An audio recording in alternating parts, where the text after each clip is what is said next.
was watching Club Shay, and Wallo from $1 million worth of games said Kodak Black have too many yes men around them. And we always hear that you need more people to tell you real and not enough yes men.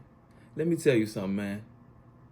People are men in their own life first, and people have their own wife, their own kids, their own bills. We already know, man, the average man cannot take correction. You correct one of these weak weasels, they gonna make every excuse possible, and they might even fire you from you critiquing this man. And we already know how people, like, with their own problems and own insecurities, we all human beings, we all have them. And so money a lot of times cover up our insecurities, and we will be like, well, I made it, you didn't.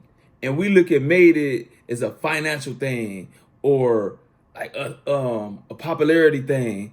And a lot of times we could have $1 trillion, but a terrible dad, a terrible husband, a terrible friend, no relationship with God, just a rotten person. And we'll look down on somebody because we have more money.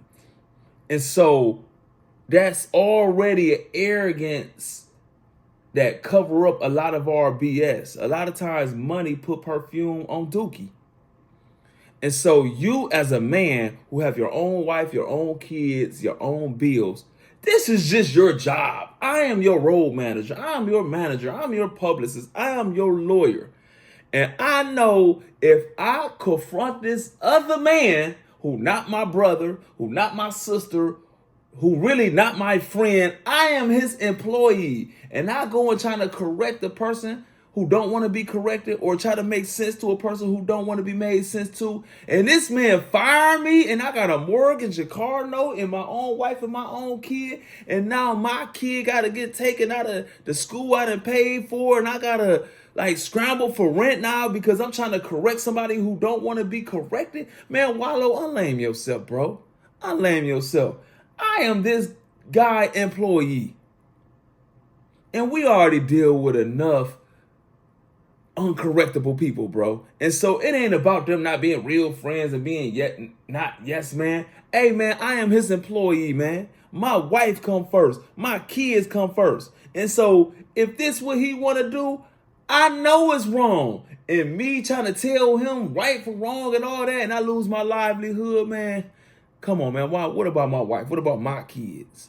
And so a lot of times it sounds good. You need more real. Somebody need to be a real, not a yes man to him, man. Stop it, bro. Stop it. Stop it, stop it, stop it. I deal with people all day. I deal with more people than the average person. I'm a basketball coach, a community leader, have a lot of for everything. And one thing I learned, man, you can't make sense to somebody who don't want to be made sense to, and you cannot correct somebody who don't want to be corrected, bro. And so you will lose your job trying to make sense to somebody who don't want to be made sense to. And so they need to stop it with, they got too many yes men. At your job, your supervisor might have everything backwards. And you know if you confront him, man, you might lose your job. And so you might do this backward stuff like, man, I'm here for a paycheck anyway. I don't care what they do. I got to feed my family. You ain't about to keep going back and forth with the owner of this company or this supervisor. So why would I do that in my profession working for this guy? And so it ain't about not being real or not like just for real or being a yes man. Man, look, this is my job, bro. And I need to protect my household first. And so that's my thoughts on Wallo and everybody else. Always about got too many yes men around them. I get it if it's the people ain't on your payroll and your family and your friends and stuff like that, the people who really love you. But as a regular employee, I'm your manager. I'm your publicist. I'm your lawyer. Hey, man, this is my job, bro. I ain't here to babysit. I got my own children, man. Let me know if y'all agree or disagree in the comments below, and I'm out.